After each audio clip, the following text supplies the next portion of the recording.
밤이 되면 그 파란 하늘이 있나요, 없나요? 왜요? 밤이니까. 밤에 보는 하늘의 높이하고 낮에 보는 하늘의 높이가 같을까요, 틀릴까요? 다른 하늘입니다. 낮에 보는 하늘은 지구를 둘러싸고 있는 대기를 보고 있는 겁니다. 태양이 빛을 발산하면 이게 비춰오면 여기서 반사하고 또 산란하고 하기 때문에 그걸 대기권, 공기층을 보는 겁니다. 그런데 해가 지잖아요. 그러면 그 파란 것이 더 이상 빛을 반짝이지 않으니까 거기를 넘어가서 우주의 저쪽 하늘 반짝, 별이 반짝이는 그 하늘, 높이가 다르죠. 다른 하늘 보는 겁니다. 하루에 여러분은 두 개의 하늘을 보시는 겁니다. 그렇죠? 그리고 그 위에 이 우주가 이렇게 생겼잖아요. 책에서 배울 때는 이렇게 밀짚모자처럼 생긴 거 아시죠? 근데 거기 이쪽 시골에 구석에 우리 지구가 있고 이 우주의 중심에는 뭐가 있어요? 하나님의 보좌. 거기를 하늘나라라고 하는데 사실상 이 하나님이 계신 그 나라입니다. 그곳입니다. 하늘나라라는 것은 이 지구까지 다 포함한 온 우주가 다 하늘나라예요. 왜냐하면 하나님이 통치하시는 곳이기 때문에 다 하늘나라인 겁니다. 하나님이 계신 그곳에서 전쟁이 있었다는 것은 참 그냥 넘어갈 수가 없죠. 사실은 하나님이 계신 곳, 사랑의 하나님이 계신 곳에 전쟁이 있다는 것은, 불화가 있다는 것은, 거기 죽고 사는 일이 있다는 것은 이상한 일입니다. 사실은. 그렇죠. 있었다는 겁니다. 그 전쟁의 이름이 뭐냐면 선과 악의 싸움이에요. 미가엘, 누가 하나님과 같으냐? 하나님을 옹호하는 예수 그리스도의 싸울 때에, 전쟁할 때의 이름입니다. 하나님 편과 용 편의 싸움에, 여기 우리가 저번에 본 것처럼 그 용은 마귀라고도 하고 사단이라고도 합니다. 참소하는 자, 그리고 대적하는 자, 그게 사탄, 마귀의 말 뜻입니다. 그 말의 의미인 것이죠. 그 싸움이 12장 1절부터 보면 이 지구로 번졌고, 그리고 이 지상에서 일어나는 선과 악의 싸움, 아담과 하와 이후로부터 시작된 이 싸움의 맨 마지막 편이 어디냐면 요한계시록 12장 17절입니다. 요한계시록 12장 17절을 보겠습니다.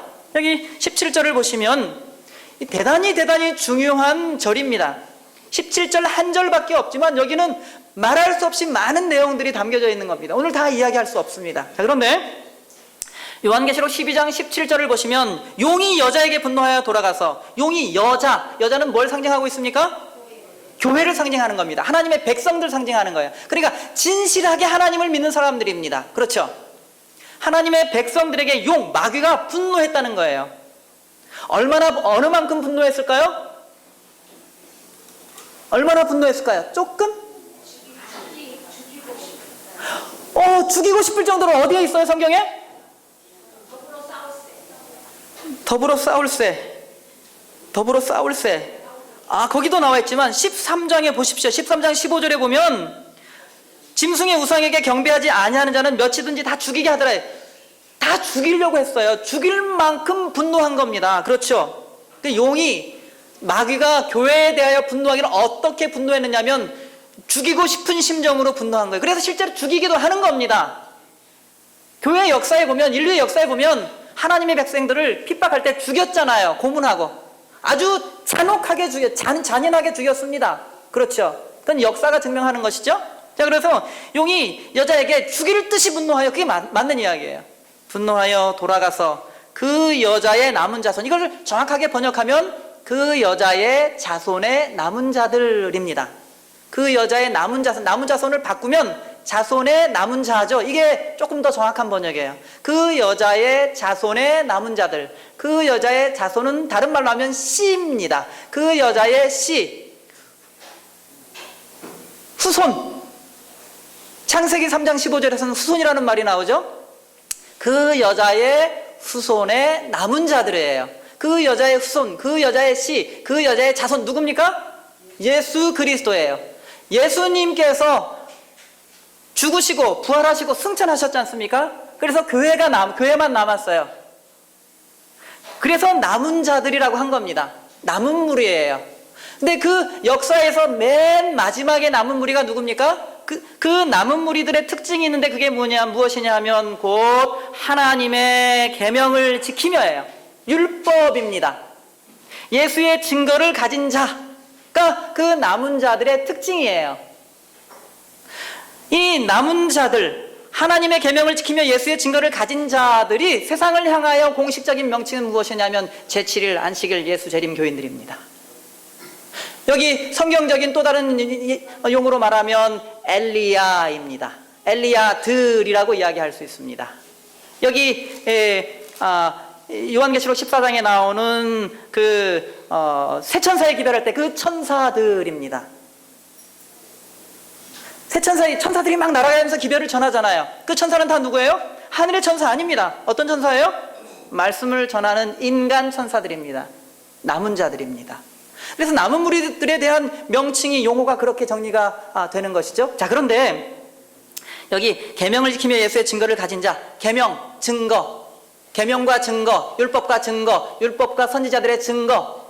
네, 성경, 신구약 성경을 가르칠 때, 원래 구약 성경 가르칠 때 쓰는 말입니다. 원래 있던 용어에 그 성경을 가진 자들입니다. 그런데 여기에 예수의 증거는 다른 말로 선지자들의 증거거든요. 그래서 선지자의 예언의 선물을 가지고 있는 교회입니다. 제7일 안식일 예수 재림교회 맞습니다. 그렇죠. 그들과 더불어 싸우려고 바다 모래 위에 섰더라. 계속해서 하늘에서 싸우고 지상에서 싸워왔는데 지금은 그 싸움의 막바지에 접어든 겁니다. 마지막 때예요. 그럼 뭘 가지고 싸우느냐 그거예요. 뭐 때문에 싸우는 겁니까? 뭐 때문에 싸우는지를 밝혀놓은 장이 13장입니다.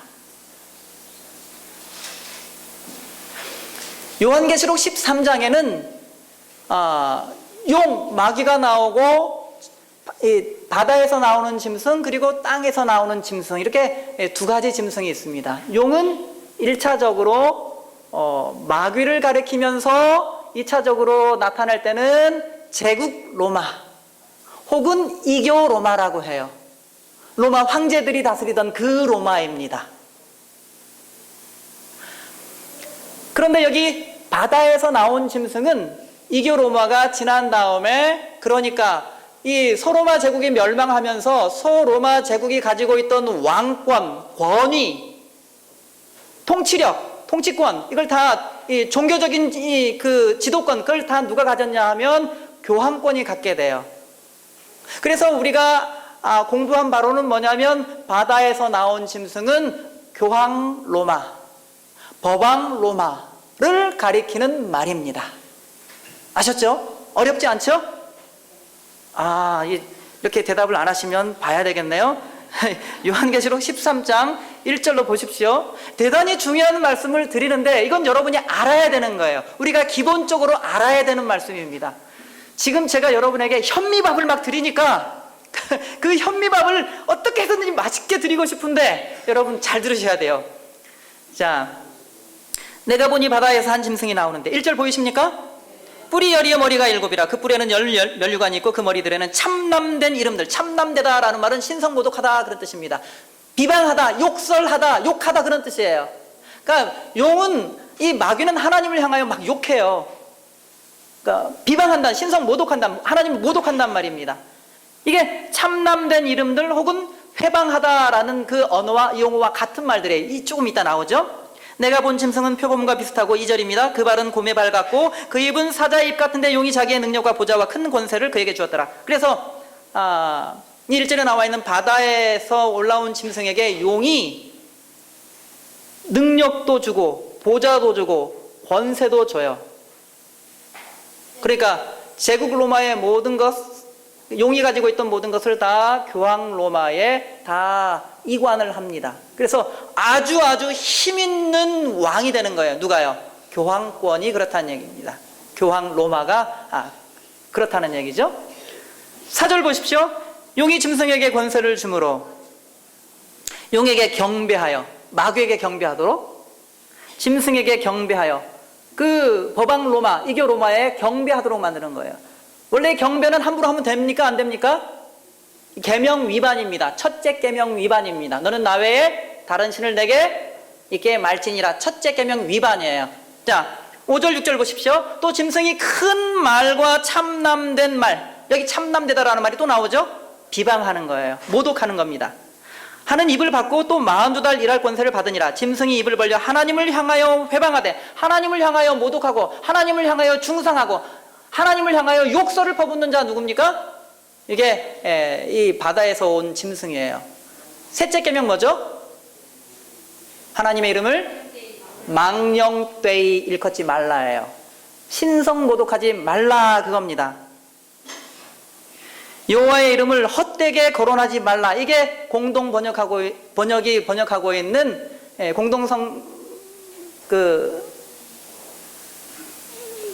성경에서 번역하고 있는 내용입니다. 헛되게 말하지 말라입니다.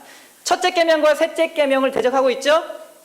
자, 그 다음에 11절부터 보면 여기에 새로운 짐승이 나옵니다. 오늘 이 짐승에 대하여 살펴보려고 하는 겁니다. 자, 제가 드리는 말씀은 오늘 일회적으로 오늘만 드릴 말씀이 아니라 앞으로 이 말씀들에 대하여는 제가 계속해서 말씀 시간에 다룰 예정이기 때문에 잘 혹시 모르시더라도 반복하다 보면 조금 이렇게 가슴에 와닿으실 겁니다. 자, 11절 다시 짐승이 나타납니다. 이 짐승이 나타나는 때 11절의 때와 아까 본 요한계시록 12장 17절의 때는 거의 비슷한 때, 같은 때입니다. 내가 보면 또 다른 짐승이 땅에서 올라오니 새끼양같이 두 뿔이 있고 용처럼 말하더라 그랬습니다. 다른 짐승입니다. 근데 어디서 올라오냐면 땅에서 올라오죠. 일반적으로 짐승은 나라를 상징하는데 바다에서 다 올라옵니다. 그런데 이 땅에서 올라와서 전혀 다른 나라, 그래서 11절부터 나와 있는 이 짐승, 이 나라를 무슨 나라라고 우리가 배웠습니까? 미국입니다. 이 짐승이 새끼양, 어린 양, 요새 개정 개혁판에는 어린 양으로 되어 있죠. 어린 양같이 두 뿔이 있고 용처럼 말하더라. 모습은 어린 양인데 말하기는 누구처럼? 용처럼. 용이 누굽니까? 마귀처럼 말하는 겁니다. 옛날에 서점에서 이렇게 좀 많이 팔린 책 중에 그런 책이 있었습니다. 미국분,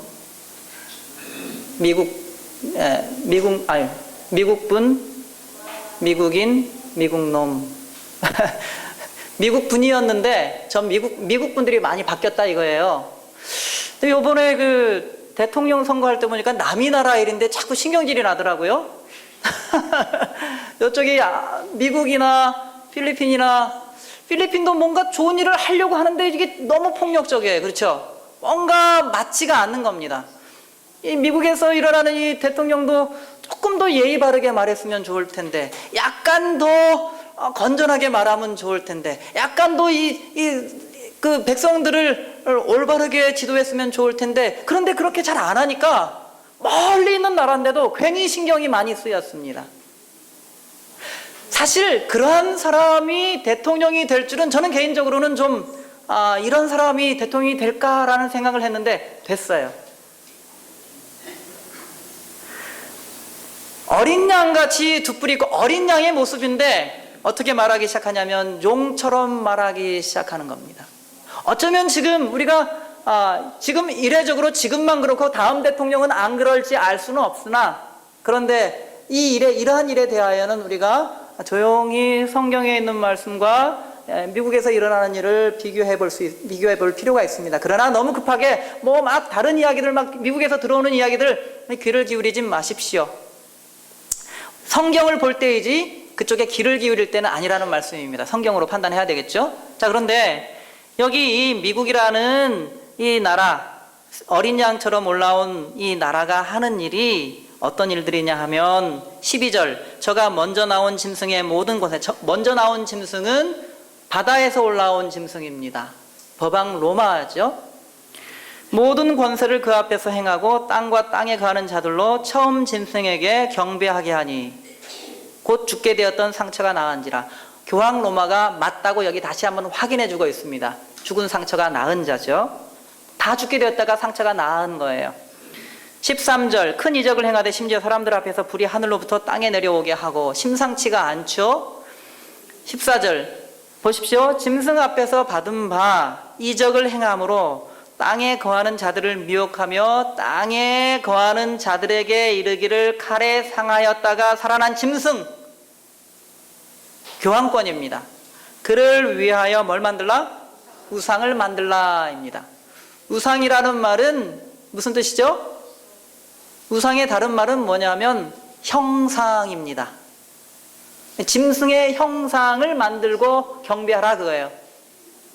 사람은 누구의 형상입니까? 사람은 하나님의 형상으로 만들었어요. 그래서 사람은 원래 만들어질 때 하나님 정신, 하나님이 하는 말, 하나님이 갖고 있는 태도, 하나님처럼 품성 갖기, 그것이 하나님의 형상으로 창조된 사람의 원래 모습입니다. 그렇다면 짐승의 우상, 짐승의 형상이라는 건 뭐예요? 꼭 누구같이 말하는 겁니까? 짐승처럼 말하는 거예요. 그 짐승의 정신은 어디서부터 왔습니까? 용에게서부터 왔으니까. 그렇죠. 여기 우상이라는 말은 형상이라는 말과 같습니다. 그래서 그 앞에 짐승이 했던 모든 일을 똑같이 하기 때문에 형상이에요. 물론 짐승의 우상은 몇 가지 한 3개 정도의 타락한 개신교라든가 강신술이라든가 뭐 교환권이라 이렇게 연합된 그 세 연합체가 짐승의 우상을 구성하긴 하지만 그러나 그 짐승의 우상이 하는 일은 짐승이 했던 일과 똑같습니다. 박해하고 죽이고 하나님을 모독하고 그거예요. 그런데 우상을 만들라는 것은 몇째 계명을 위반하는 겁니까? 허무는 겁니까? 둘째 계명. 아까 첫 번째 짐승은 첫째 계명과 셋째 계명을 가지고 허물었죠? 지금 이 땅에서 올라오는 짐승은 몇째 계명? 둘째 계명. 이거 대적하고 있습니다. 우상 만들라 하고 있지 않습니까? 그렇죠? 15절입니다. 저가 권세를 받아 그 짐승의 우상에게 생기를 주어 그 짐승의 우상으로, 여기 보면 생기를 준다든가 짐승의 우상에게, 짐승의 형상에게 생기를 준다든가 죽게 되었던 상처가 나았다라든가 꼭 누구 얘기하는 것 같아요? 하나님 얘기하고 하는 것 같아요. 그렇죠? 사람이 생기를 줘서 사람이 살게 되지 않습니까? 예수 그리스도가 죽었다가 부활하시잖아요. 그렇죠? 하나님을 아주 구체적으로 모방하고 있는 것도 우리가 알 수가 있습니다. 자, 여기 생기를 주어 그 짐승의 우상으로 말하게 하고 또 짐승의 우상에게 경배하지 아니하는 자는 몇이든지 다 죽이게 하더라. 그 짐승의 우상으로 말하게 하는 겁니다. 말에 능력 있게 하는 거예요. 그 말에 법적 효력 있게 만드는 겁니다. 그래서 그 말에 법적 효력이 있어서 그걸 안 따르면 어떻게 하는 거예요? 죽이는 거예요. 죽일 수 있는 법적 효력을 갖고 있는 말입니다. 자, 그래서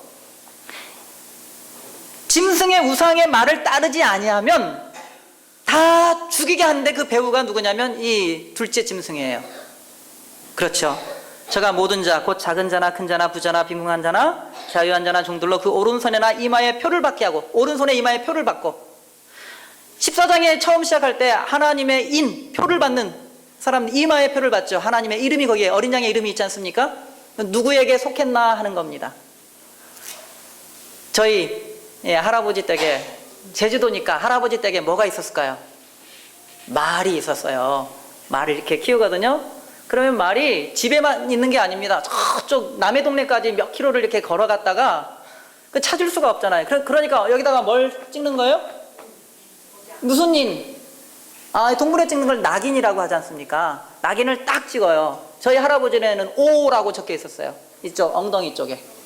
멀리 가도요, 이렇게 지나다니다가 말을 찾아야 되는데 어디 가는지 모를 때 어떻게 할까요? 지나가는 사람 보고, 지나가는 사람에게 우리말 못 봤냐고 하면 저기 어디 돌아다니더라고. 왜냐하면 O가 찍혀 있으니까 누구네 집 말인지 다 아는 겁니다. 누구에게 속해 있느냐 그거예요. 그렇죠. 그래서 그 표를 받게 하고 이 표를 가진 자 외에는 매매를 못하게 합니다. 법적으로 그렇습니다. 그러니까 이렇게 해서 말로 법을 만들고 경배하지 아니하면, 받아들이지 아니하면 다 죽이게 하는 거예요.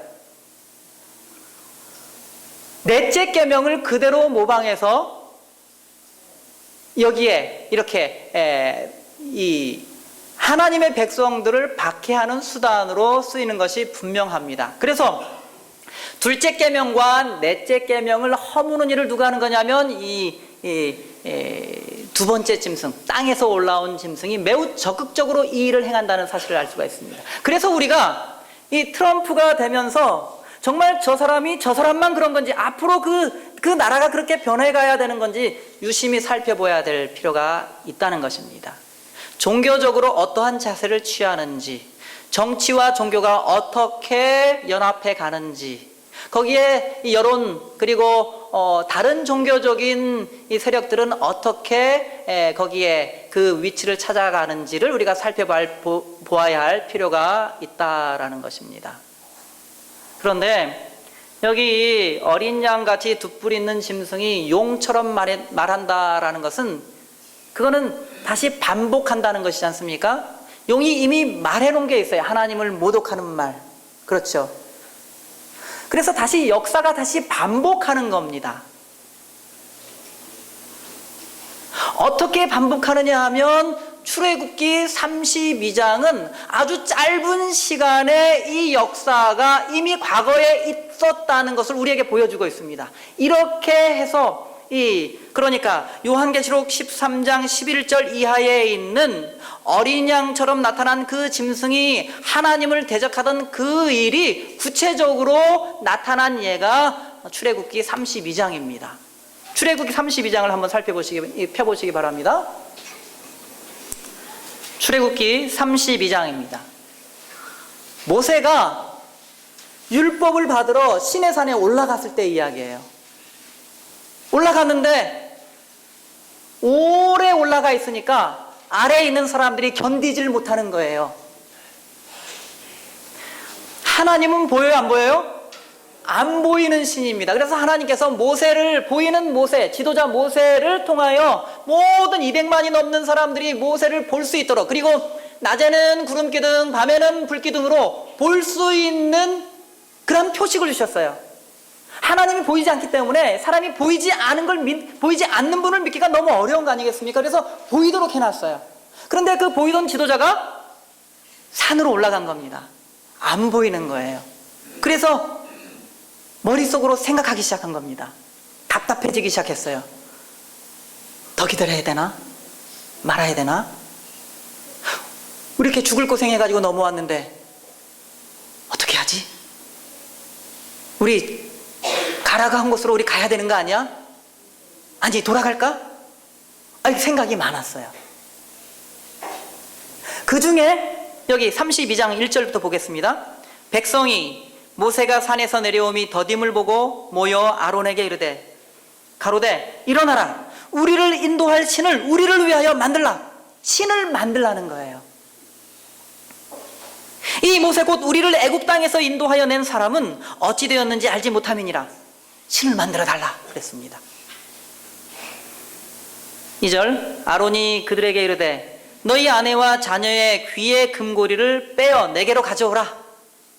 모든 백성이 그 귀에서 금고리를 빼어 아론에게로 가져오매, 그래서 금으로 뭔가를 만들기 시작한 겁니다. 아론이 그들의 손에서, 4절입니다, 그 고리를 받아 부어서 각도로 조각칼로 새겨서 송아지 형상을 만드니, 무슨 형상이에요? 송아지 모양을 만든 겁니다. 그게 뭡니까? 이 사람들의 신이에요. 보이는 신이 드디어 등장한 겁니다. 신이 보이니까 마음이 놓이겠죠? 이 사람들은 신이 보여야만 마음이 놓여요. 그들이 말하되 이스라엘아, 이는 너희를 애굽 땅에서 인도하여 낸 너희 신이로다. 우상을 만들었어요. 근데 사실 출애굽기 20장에서 이 백성들은 하나님과 연약을 했습니다. 10계명에 둘째 계명이 뭐라고요? 우상 만들지 말라예요. 그런데 며칠이 안 돼서 우상 만들기 시작한 겁니다. 우상 만든 다음에 어떻게 한 줄 아십니까? 그거 보십시오. 5절 아론이 보고 그 앞에 단을 쌓고 이에 공포하여 가로되 내일은 여호와의 절일이니라 하니, 절일, 내일은 여호와의 축제일이라 하니, 내일은 축제가 있다 그랬습니다. 이 절일이라는 말은 거룩한 날이라는 뜻입니다. 이 절이라는 말은 종교적 기쁨의 날이에요. 내일은 기뻐하는 날이다, 축제의 날이다, 특별한 날을 만들었어요. 명절이라고 번역되기도 합니다. 거룩한 날을 만든 거예요. 성일입니다. 축제의 날이죠. 그런데 여기 절이라는 말이 어디서부터 왔냐면 이 뱃사공이 이렇게 배를 이렇게 노를 젓잖아요. 노를 이렇게 하면 이게 뭐예요? 비틀거리다라는 뜻이에요. 뱃사공이 노를 젓다 그런 뜻인데 술 취한 사람이 이렇게 술 취하면 이렇게 되나 봐요. 이렇게 노를 젓는 거예요. 비틀거리다 그런 뜻입니다. 그러니까 내일은 비틀거리는 날이야 그 뜻이에요. 거룩한 날인데 거룩하게 비틀거리는 날이야 그런 뜻입니다. 말하자면 문자적으로는 그래요. 그러니까 우상도 만들어 놓고 거룩한 날이라고 선포까지 했죠. 그 다음에 무슨 일을 했을까요? 이튿날에 그들이 일찍이 일어나 번제를 드리며 화목제를 드리고 앉아서 먹고 마시며 일어나서 뛰놀더라. 뛰노는 건 뭐냐 하면 여기 뛰놀더라라고 번역되어 있지만 또 다른 뜻들이 있어요. 희롱하다, 농담하다 그런 뜻입니다.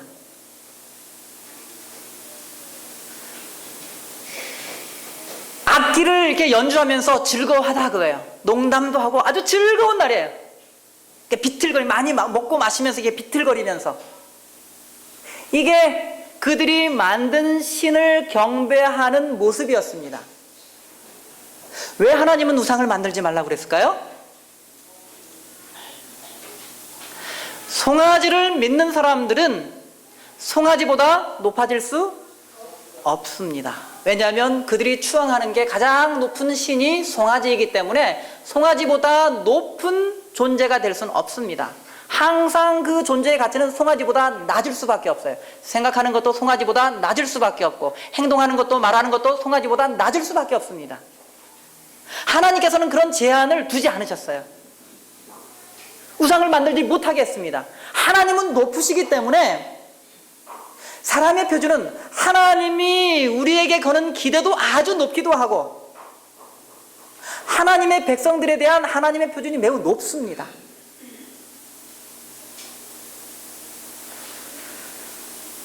그런데 이때에 이 소수의 무리들이 우상 숭배라고 이거 잘못된 거라고 지적을 했죠. 사람들이 어떻게 했을까요? 많은 대다수의 사람들이 이 소수의 사람 우상 숭배라고 올바르게 이야기한 사람들을 협박하고 위협하고 죽입니다. 아주 적은 사람들이 죽임을 당한 거예요.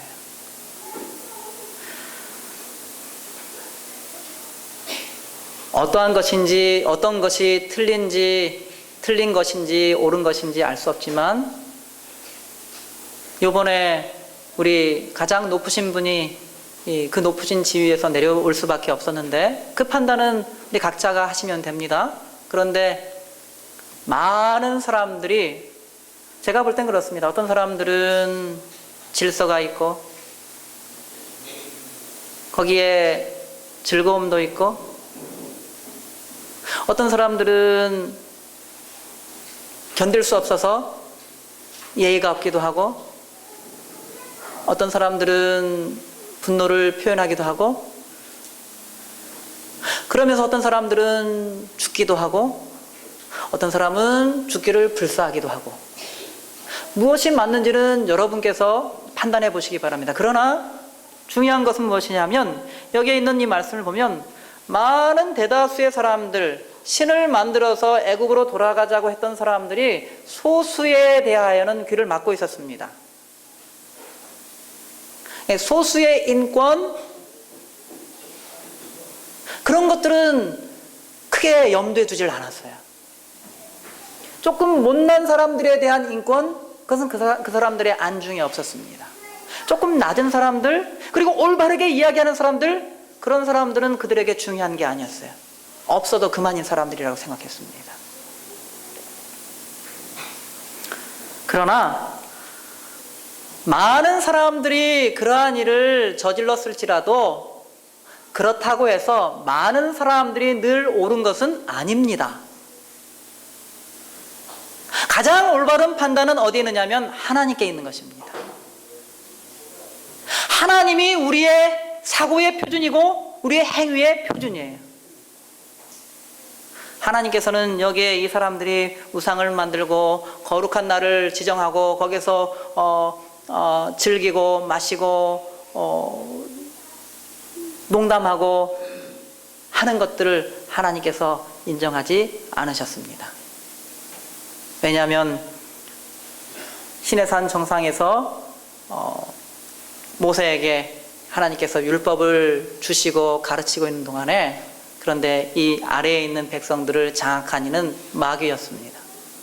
그 마귀가 사람들의 마음을 충동하고 부추겨서 하나님께서 이끄시려고 하는 그곳에, 하나님의 뜻이 이루어지려고 하는 그때에 그 일을 막고 그렇게 이루어지지 못하도록 거기에 역사한 것입니다. 그래서 여기 보니까 그날에 레위 자손들은 모세의 편에 서서 이날에 악을 행하고 죄를 지은 사람 3,000명이 죽고 많은 사람들이 전염병으로 고통을 당할 수밖에 없었습니다. 그러한 일들을 스스로 자초한 것이었습니다. 다시 요한계시록으로 우리가 다시 좀 들어가 보겠습니다. 요한계시록 13장 11절입니다. 내가 보매 또 다른 짐승이 땅에서 올라오니 새끼양같이 두 뿔이 있고 용처럼 말하더라. 어린 양이 용처럼 말하기 시작하는 그때에, 그리고 그 어린 양이 우상을 만들고 법을 만들 때에 그러한 일들을 우리가 아주 예민하게 성경에 대조하여 세상에서 되어져 가는 일들을 살펴보아야 할 것입니다. 그 용이, 마귀가 하나님의 백성들에게 분노해서 가만히 놔두질 않습니다. 하나님의 백성들을 얼마나 미워하느냐면 죽일 정도로 미워합니다. 우리가 지금 가장 중요한 것은 무엇이냐면, 우리는 우리 자신을 지킬 수 있는 존재가 아닙니다. 우리는 우리 스스로 우리의 인생을 올바르게 살아갈 수 있는 힘이 우리에게는 없습니다. 그 지혜가 우리에게는 없습니다. 여러분, 우리가 어린 양 대신 예수 그리스도의 말씀을 좇아서 생각하고 행하지 아니하면 우리에게는 안전이 없습니다. 여기 저가 모든 자예요. 작은 자나 큰 자나 부자나 빈궁한 자나 자유한 자나 종들, 모든 사람들에게 영향력을 행사할 수 있을 정도로 힘이 막강합니다. 모든 자들, 모든 사람들, 우리는 그 모든 사람들 안에 부분적으로 포함되어 있는 사람들입니다. 그 모든 사람들 가운데 포함된 사람들이에요. 그 막강한 권세가 우리에게 순종을 요구하고 경배를 요구하고 하나님께 가까이 나아가는 길을 방해할 것입니다. 올바른 신앙을 하지 못하도록 막을 수밖에 없어요. 더 쉬운 길, 더 편한 길을 우리에게 제시할 수밖에 없습니다. 그런데 하나님께서는 그 여자의 자손에 남은 자들, 그들의 특징은 무엇인가? 그들은 하나님의 계명을 지키며 예수의 증거를 가진 자들이라고 분명하게 아주 또렷하게 기록하고 있습니다. 이 교회가 하나님의 계명과 예수의 증거가 회복되는 교회가 되기를 간절히 바랍니다. 이 교회가 십자가 앞에 나아가는 교회, 예수 그리스도의 말씀에 순종하는 교회가 되기를 바랍니다. 그리고 이 교회는 사랑이 회복되고, 그리고 용서가 있고 겸손함이 있고 친절함이 있는 교회, 십자가가 그 특징인 교회가 되기를 간절히 간절히 바랍니다. 우리 하나님께서 성남중앙교회의 모든 성도들을 하늘로 이끄실 때에 우리가 고난 중에 있을지라도 예수님께서 우리를 붙잡은 손이 그 손이 강한 손으로 우리를 붙잡아 주시고 우리의 방패가 되어 주시고 우리의 피난처가 되어 주시기를 간절히 바라면서 오늘 말씀을 마치겠습니다.